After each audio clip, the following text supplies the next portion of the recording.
शुरू करते हैं गीता के 17वें अध्याय का अवलोकन। यहाँ हम श्रद्धा और उसके प्रभावों को समझेंगे। यह अध्याय हमें सत्य की ओर ले जाता है। श्रद्धा मनुष्य के स्वभाव और कर्मों को प्रभावित करती है। ये आहार, तप और दान में दिखती है, सात्विक और दान में दिखती है। आत्मचिंतन करें। Our faith shapes our character. Our faith shapes our character.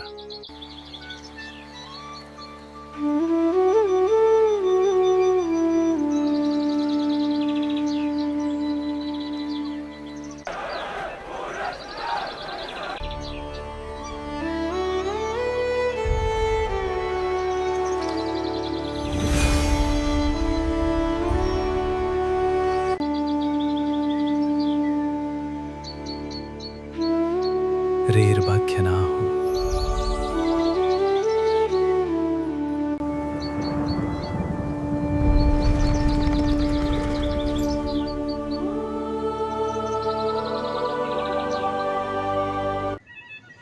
ओम नमो भगवते वासुदेवाय। जय श्री कृष्ण। भगवत गीता अध्याय 17। इस अध्याय को कई नामों से पुकारते हैं, जैसे श्रद्धा के विभाग, श्रद्धा त्रय विभाग योग, the division of faith, the yoga of the three fold division of faith. तो आज हम इस अध्याय के एक एक श्लोक को क्रम से समझेंगे। इस अध्याय में कुल 28 श्लोक है। यहाँ प्रत्येक श्लोक का सरल भाषा में अर्थ समझेंगे। इतना ही नहीं, फिर ये भी देखेंगे कि इससे जुड़ी हुई भगवान श्री कृष्ण जी की शिक्षा हमारे जीवन में कहाँ दिखाई देती है। यहाँ उद्देश्य ये है कि भगवान की कही हुई बातें सरल तरीके से दिल में उतरे। जब ये दिल में उतरेगा तो हमारे व्यवहार में भी अच्छी तरह से आएगा। जो चीज हम ठीक से समझ नहीं पाते, उस पर हम सही तरीके से काम कैसे करेंगे। इसलिए किसी भी चीज का केवल जानना ही पर्याप्त नहीं है, उसे ठीक से समझना और दिल से समझना बहुत ही जरूरी है। क्योंकि जब तक हम किसी बात को भीतर से नहीं समझेंगे, अंदर से नहीं समझेंगे, तब तक उस पर सही दिशा में काम करना भी बहुत मुश्किल होगा। इसे अब एक सरल उदाहरण से समझते हैं। अगर हम कुर्सी पर बैठे हैं और अपनी ही ताकत से उस कुर्सी को ऊपर उठाने की कोशिश करें, तो हम उसे ऊपर नहीं उठा सकते, क्योंकि हमारा शरीर और कुर्सी दोनों का गुरुत्वाकर्षण बल, ग्रेविटेशनल फोर्स नीचे की ओर कार्य कर रहा होता है। इसलिए केवल प्रयास करना पर्याप्त नहीं है, पहले यह समझना जरूरी है कि चीज काम कैसे कर रही है। Reading is not like eating, what matters how much we have digested. खाना खाया और कुछ भी पचा नहीं, तो क्या मतलब हुआ? आप ही बताइए। ये कान से सुना और ये कान से निकल गया, तो इसका क्या मतलब है? अगर सुनने में बहुत ही बढ़िया लगा पर दिल में कुछ भी नहीं उतरा, तो इसका भी क्या मतलब है? इसी उद्देश्य से अभी बहुत ही सरल हिंदी भाषा में डे टू डे लैंग्वेज का यूज किया जाएगा और प्रत्येक श्लोक को व्यवहारिक जीवन से जोड़कर प्रस्तुत किया जाएगा। आप सब जानते हैं कि भगवत गीता केवल सुनने सुनाने के लिए नहीं है, बल्कि जीवन को स्पष्ट दृष्टि देने के लिए है। यहाँ हम बहुत ही आराम से बात करेंगे और फिर भी कुछ ही मिनटों में इस अध्याय के पूरे 28 श्लोक की यात्रा को समापन भी करेंगे। क्या आपने कभी अपने आप से यह सवाल किया है कि मेरी श्रद्धा कैसी है। भगवान को तो मानता हूं, लेकिन क्या केवल भगवान को मान लेना ही श्रद्धा है? बात आगे बढ़ाऊं उससे पहले ये कहना चाहता हूं कि मेरा नाम कामाख्या झा है और मैं आप सभी का इस प्रस्तुति में स्वागत करता हूं, इस वीडियो में स्वागत करता हूं। क्या श्रद्धा भी अलग अलग प्रकार की हो सकती है? जरा सोचिए। और अगर श्रद्धा के अलग अलग प्रकार हैं तो मेरी श्रद्धा किस प्रकार की है? सात्विक, राजसिक या तामसिक? और सबसे महत्वपूर्ण, सबसे इंपॉर्टेंट चीज, क्या हमारी श्रद्धा हमारे जीवन को बदलती है? भगवान श्री कृष्ण जी कहते हैं मनुष्य की श्रद्धा उसके स्वभाव के अनुसार होती है। Our faith shapes our character, यानी हम भीतर क्या मानते हैं, किस पर विश्वास रखते हैं और जीवन में किसे सबसे अधिक महत्व देते हैं, यह धीरे धीरे हमारे विचारों, व्यवहार और व्यक्तित्व को प्रभावित करता है। इसलिए यह अध्याय केवल पूजा पाठ की चर्चा का अध्याय नहीं है। यह हमें अपने पूरे जीवन को भीतर से देखने का अवसर प्रदान करता है। Opportunity to see inside. इस अध्याय के अनुसार हम सात्विक, राजसिक और तामसिक श्रद्धा को भी समझेंगे।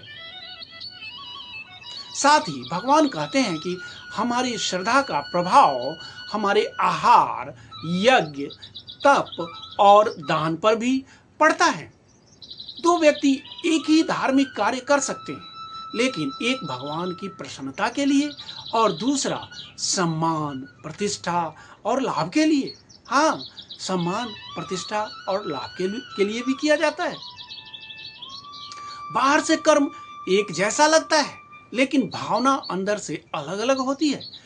तो it is not only what we do but why we do it, this is also of paramount importance. यानी केवल कर्म को ही नहीं देखना है, कर्म के पीछे की भावना को भी देखना है। भगवान यहाँ तप की बात करते हैं, शरीर का तप, वाणी का तप और मन का तप। हमारा सत्य किसी को अनावश्यक चोट पहुंचाता है क्या, ये भी सोचना जरूरी है। हमारी वाणी हितकारी है क्या? हमारा मन वास्तव में शांत है क्या?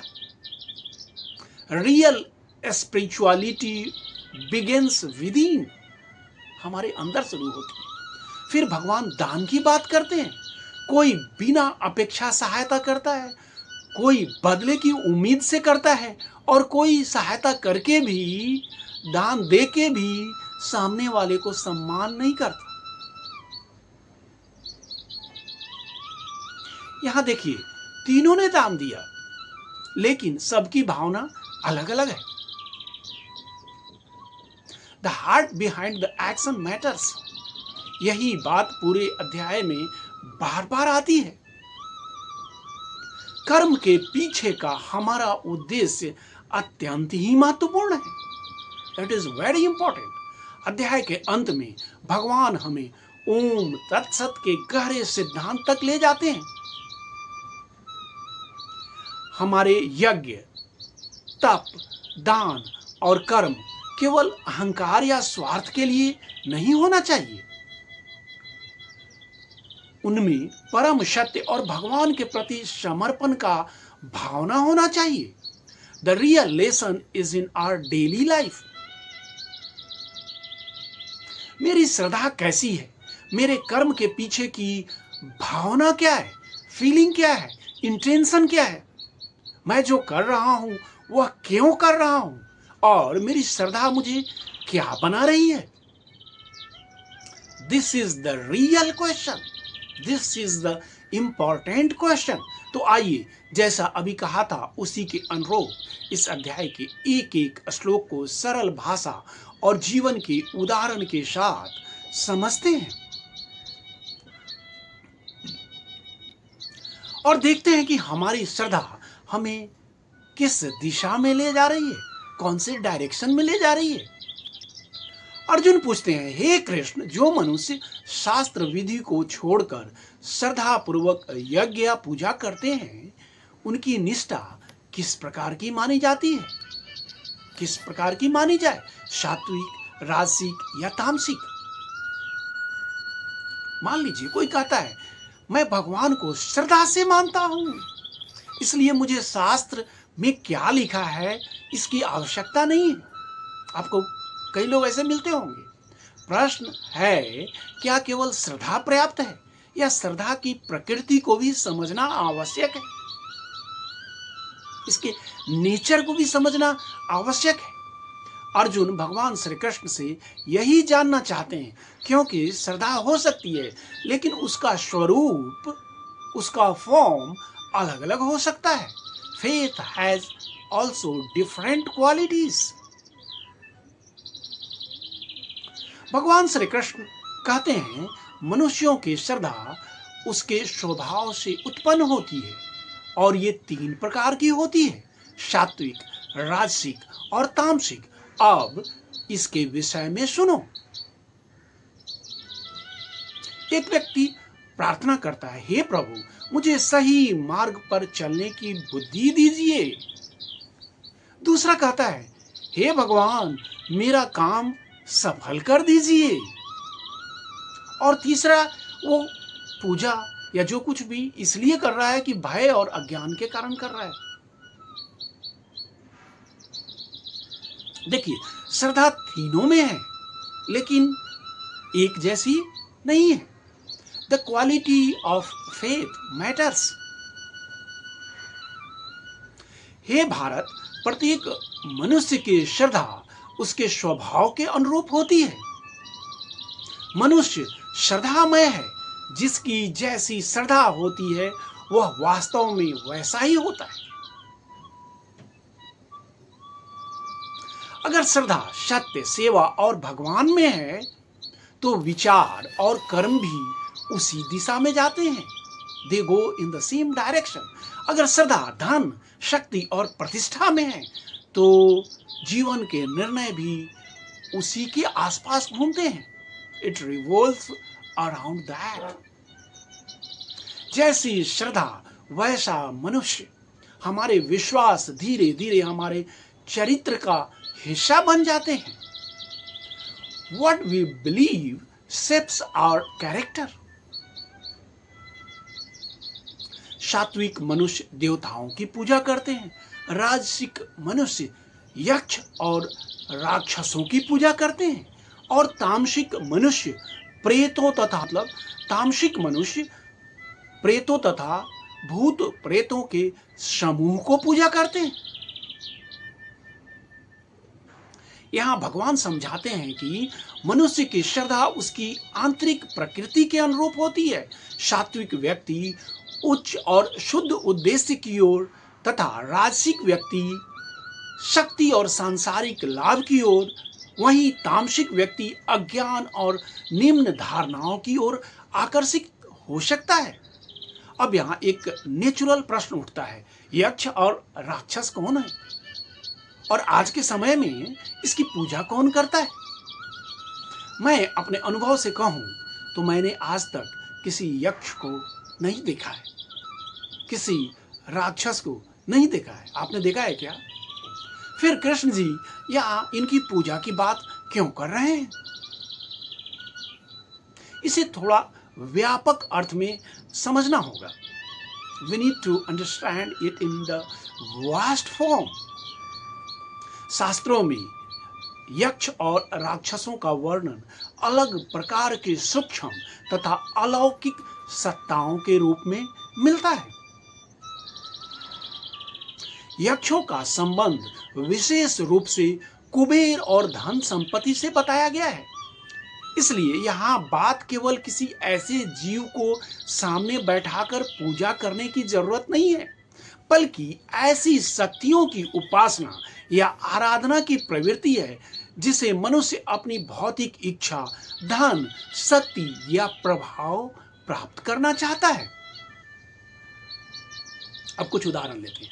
आज भी हम देखते हैं कि कोई व्यक्ति किसी शक्ति, पद, धन या प्रभावशाली व्यक्ति को इतना बड़ा मानने लगता है, आप अपने घर के बगल अगल में ही देखिए, उसके लिए वह सब कुछ बन जाता है। अगर वो प्रभावशाली आदमी है तो उसके लिए ये भी अंदर अंदर गाने लगता है, बाहर से भी गाने लगता है। मुझे तो आश्चर्य होता है, कई लोग ओपनली भी बोलने लगता है। ठीक ऐसे ही जैसे त्वमेव माता पिता त्वमेव बंधु सखा त्वमेव विद्या द्रविणं त्वमेव सर्वं मम देव देव, तुम ही सब कुछ हो। कैसे भी धन चाहिए जो तुम्हारे पास है, या पावर है तुम्हारे पास, थोड़ा शक्ति भी और चाहिए ताकि मैं भी इंजॉय कर सकूं। तो इसका इस उद्देश्य जो है, इसका जो मोटिव है वो ईश्वर की भक्ति नहीं है, बल्कि किसी शक्ति के माध्यम से अपना स्वार्थ पूरा करना होता है। यही राजसिक प्रवृत्ति को समझने का एक व्यवहारिक तरीका है। अब तामसिक प्रवृत्ति की बात आती है, प्रेत और भूत की।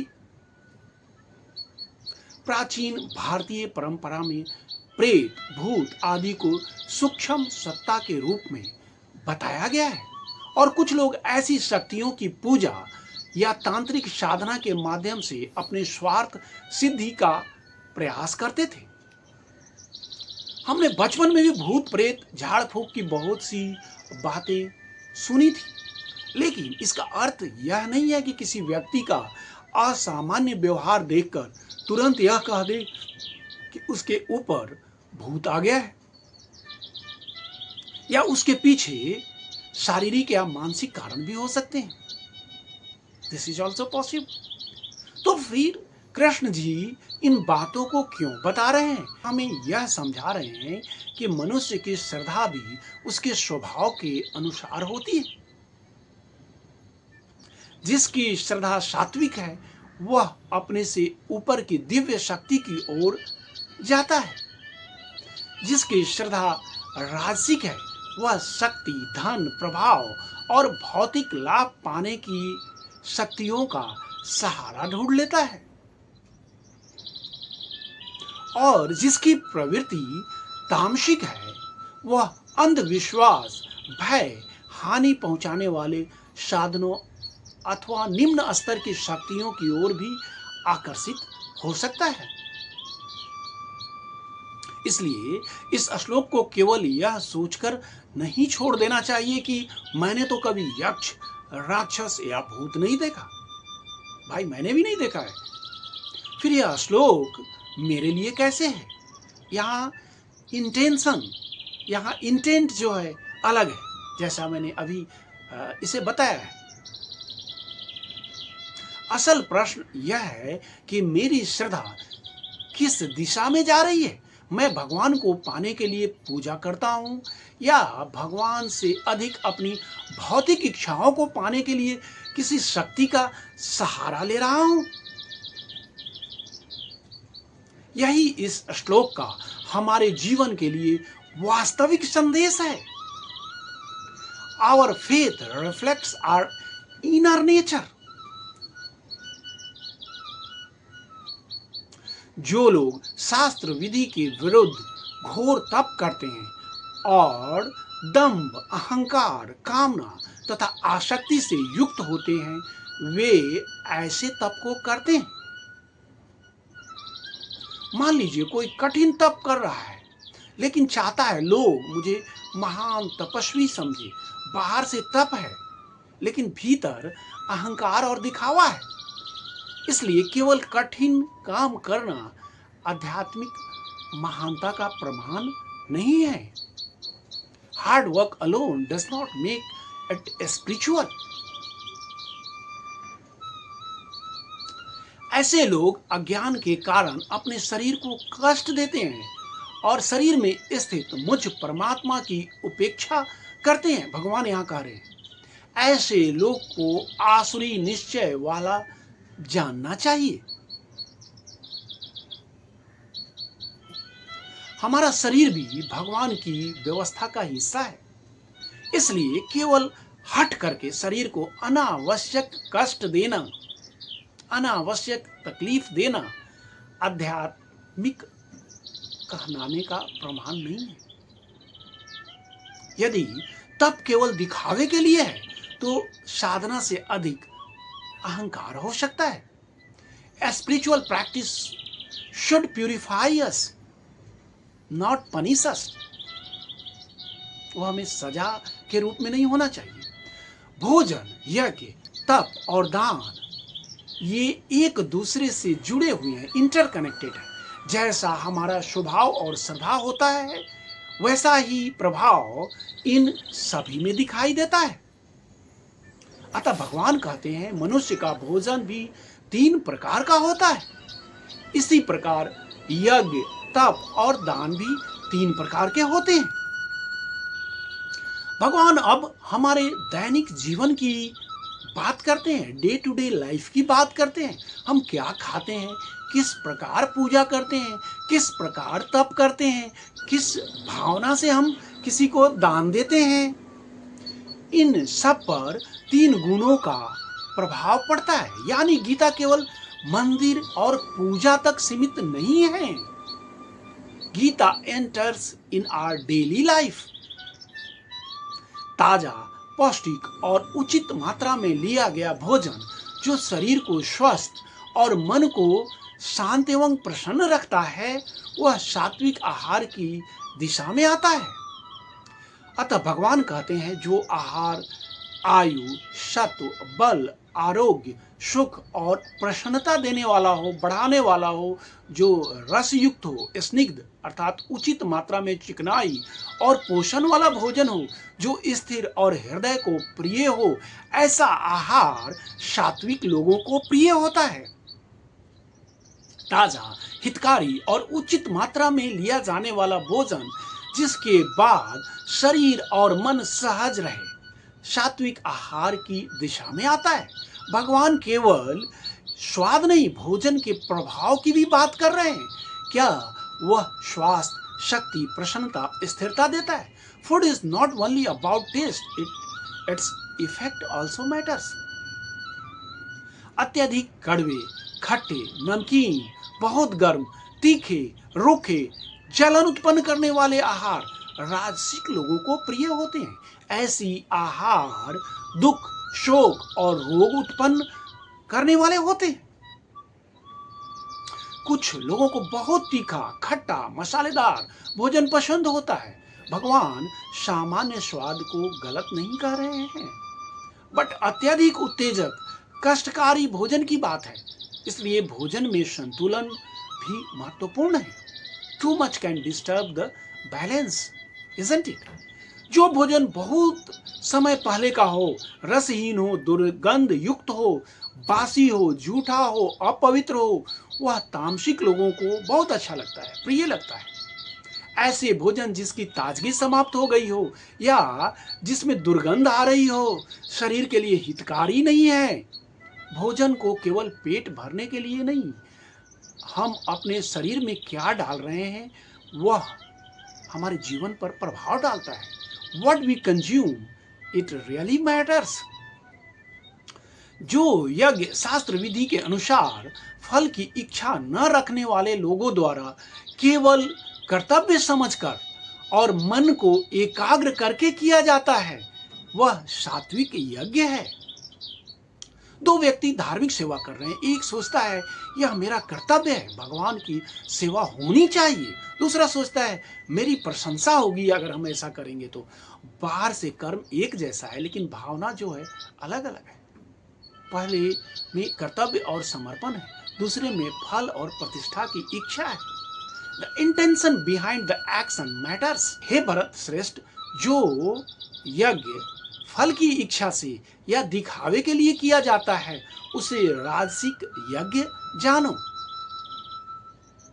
मान लीजिए कोई बड़ा धार्मिक आयोजन करता है लेकिन मन में इच्छा है लोग मेरी प्रशंसा करें, तारीफ करें, मेरा नाम प्रसिद्ध हो, मुझे सम्मान मिले। बाहर से धार्मिक कार्य है लेकिन पीछे फल और दिखावे की भावना है। The purpose behind the action changes the nature. जो यज्ञ शास्त्र विधि से रहित हो, जिसमें अन्नदान न हो, मंत्र विधि न हो, दक्षिणा न दी जाए और श्रद्धा भी न हो, ऐसे यज्ञ को तामसिक यज्ञ कहा जाता है।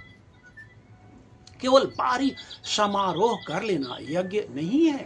उचित विधि, श्रद्धा और आवश्यक कर्तव्य नहीं है तो केवल दिखावे से आध्यात्मिक नहीं बन जाता। यज्ञ का बाहरी स्वरूप नहीं बल्कि उसकी विधि, भावना, ये सब भी बहुत इंपॉर्टेंट है। Spirituality is not a show. देवताओं, ब्राह्मणों, गुरुजनों और विद्वानों का पूजन एवं सम्मान करना, शौच, सरलता, ब्रह्मचर्य, अहिंसा, ये शरीर में किए जाने वाले तप हैं। तप का अर्थ केवल कठिन उपवास या जंगल में जाकर के तपस्या या साधना करना नहीं है। शरीर और व्यवहार को डिसिप्लिन्ड रखना भी तप है। गुरु का सम्मान, पवित्रता, सरलता, अहिंसा और इंद्रिय संयम, ये सब बहुत इंपॉर्टेंट है। Discipline is also a spiritual practice.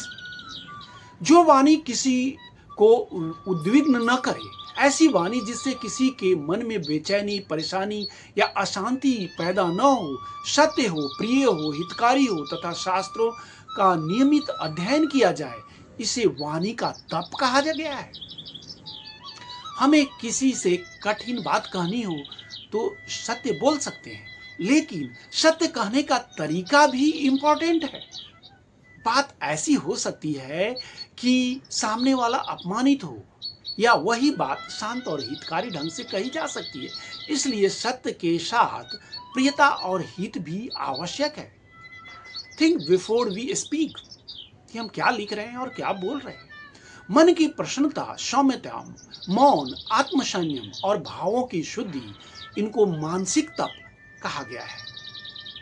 बाहर से शांत दिख सकता है, लेकिन भीतर क्रोध, ईर्ष्या अगर हो तो मन शांत नहीं रह सकता है। मन को प्रसन्न करना, सौम्यता रखना। सौम्यता का अर्थ यह है वाणी और व्यवहार में नरमी, शालीनता, विनम्रता, मधुरता। मन को नियंत्रित करना और भावों को शुद्ध करना ही मानसिक तप है। Spirituality is not just about what we do outside. It begins with what we cultivate within us. जो 3 प्रकार का तप परम श्रद्धा से, फल की इच्छा न रखने वाले और संयमित लोगों द्वारा किया जाता है, उसे सात्विक तप कहा जाता है। सात्विक तप में श्रद्धा, संयम और फल त्याग है। We should do it with devotion, not merely for recognition. जो तप सत्कार, मान सम्मान और पूजा प्राप्त करने के लिए या दिखावे के लिए किया जाता है, वह राजसिक तप कहलाता है। कोई व्यक्ति एकादशी का व्रत रखता है, लेकिन उसका ध्यान भगवान की भक्ति से ज्यादा इस बात पर है कि लोग उसे कितना धार्मिक समझे। वह बार बार चारों तरफ बताते फिरता है, मैं एकादशी का व्रत रखता हूँ, आज मेरा उपवास है, मैं तो वैष्णव हूँ, लहसुन प्याज भी नहीं खाता हूँ। एक बार बोलना ठीक है, लेकिन सब जगह यही बोलते रहना इज नॉट गुड। लेकिन भीतर कहीं मान सम्मान और प्रशंसा पाने की इच्छा है। भगवान ऐसे तप को राजसिक तप कहते हैं। If praise becomes the goal, devotion becomes weaker. जो तप मूर्खता पूर्वक हट से अपने शरीर को कष्ट देकर या किसी दूसरे को नष्ट करने के उद्देश्य से किया जाता है, वह तामसिक कहा गया है। यदि कोई बिना विवेक केवल हट के कारण शरीर को कष्ट देता है और देता रहे, तो उसका साधना का उद्देश्य जो है किसी को नुकसान पहुंचाना है, तो वह तामसिक तप है। सच्ची साधना विवेक, संयम और शुद्ध भावना से होती है। True spirituality needs wisdom. जो दान केवल कर्तव्य समझकर उचित स्थान, उचित समय और सुपात्र व्यक्ति को बदले में किसी उपकार की अपेक्षा किए बिना दिया जाता है, वह सात्विक दान कहलाता है। आप किसी जरूरतमंद की सहायता करते हैं और बदले की कुछ उम्मीद नहीं रखते, न प्रशंसा की। आप केवल सोचते हैं इसे आवश्यकता थी, मैं सहायता कर दिया या कर रहा हूं। यही सात्विक दान की भावना है। Giving without expecting anything in return is called सात्विक चैरिटी। जो दान बदले में उपकार पाने के लिए किसी फल की इच्छा से या मन को कष्ट देते हुए दिया जाता है, वह राजसिक दान कहलाता है। मैं आज तुम्हारी मदद कर रहा हूं, कल तुम मेरी मदद कर देना। या मैं दान दूंगा लेकिन मेरा काम भी होना चाहिए भाई। यह दान लेन देन हो जाता है, ट्रांजैक्शन हो जाता है। The moment we expect something in return, दान बिकम्स अ ट्रांजैक्शन। जो दान अनुचित स्थान और समय अपात्र व्यक्ति को बिना सम्मान के या तिरस्कार पूर्वक दिया जाता है, उसे तामसिक दान कहा जाता है। किसी व्यक्ति की सहायता करके उसका अपमान करना दान की भावना को खराब कर देता है। दान में केवल वस्तु नहीं दी जाती है, सामने वाले को सम्मान भी दिया जाता है, उसके सम्मान का ख्याल भी रखा जाता है। उचित स्थान, समय, पात्र और भावना, यह सब महत्वपूर्ण है। This all are very important. The intention behind the action matters most. अब तक भगवान ने हमें बताया कि आहार, यज्ञ, तप और दान सात्विक, राजसिक और तामसिक कैसे होते हैं। लेकिन अब एक और महत्वपूर्ण बात आती है, इन कर्मों को किस भावना से करें। यही भगवान ओम तत्सत का स्मरण कराते हैं। ओम का मतलब हुआ परमात्मा का स्मरण, तत् का मतलब हुआ यह कर्म मेरे स्वार्थ के लिए नहीं है, उस परम सत्य के लिए है। तत् के बाद सत्य, इसे सत्य, शुभ और ईश्वर को समर्पित करने की भावना से करना।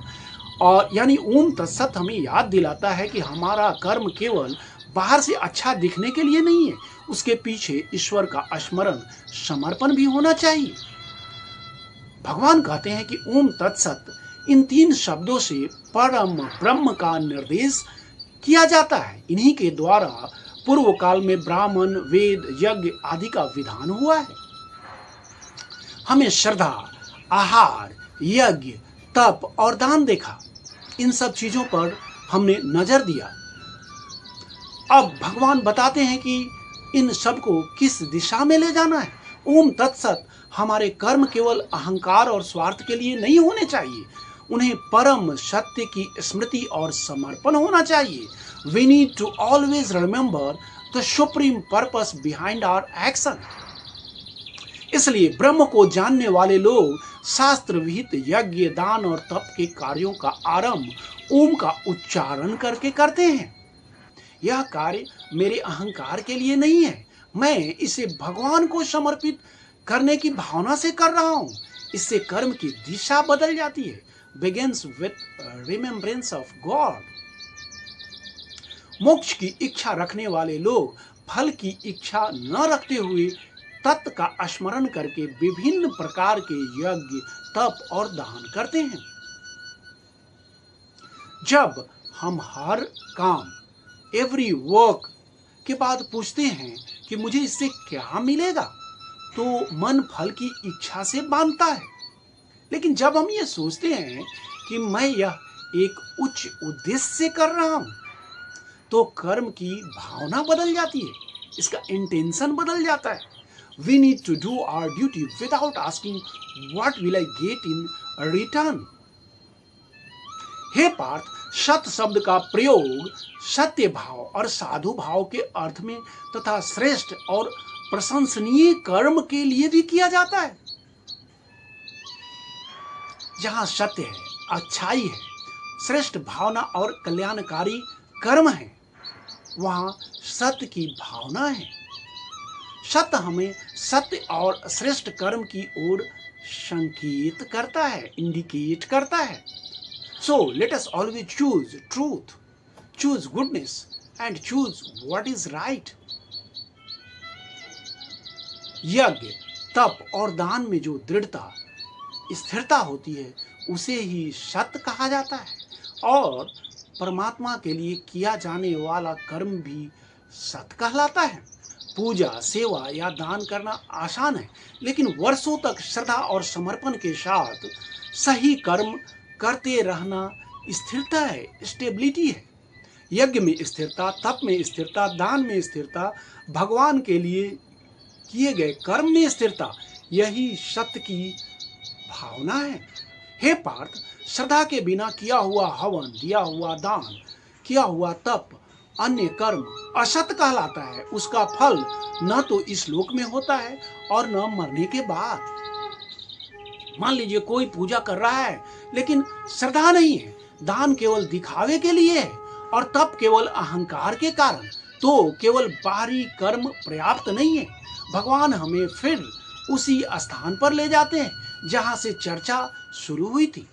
The intention, the inner intention matters. तो इस पूरे अध्याय से हमें समझ में आता है, इस पूरे अध्याय से हमें समझ में आता है कि हमारी श्रद्धा केवल पूजा तक सीमित नहीं है। इट्स नॉट लिमिटेड टू पूजा। वह हमारे भोजन, यज्ञ, तप, दान और पूरे जीवन में दिखाई देता है। कभी कभी यह भी पूछिए, मेरी श्रद्धा ने मुझे कितना बदला है? That is the real question. तो आज हमने भगवान श्री कृष्ण जी द्वारा बताई गई श्रद्धा, आहार, यज्ञ, तप और दान की विभिन्न अवस्थाओं को समझने का प्रयास किया। अब आवश्यकता केवल इसे सुनने की नहीं, आवश्यकता है कि हम अपने भीतर देखें और समझें हमारी श्रद्धा हमें किस दिशा में ले जा रही है। इसी आत्मचिंतन के साथ आगे बढ़ते हैं। ओम नमो भगवते वासुदेवाय। जय श्री कृष्ण।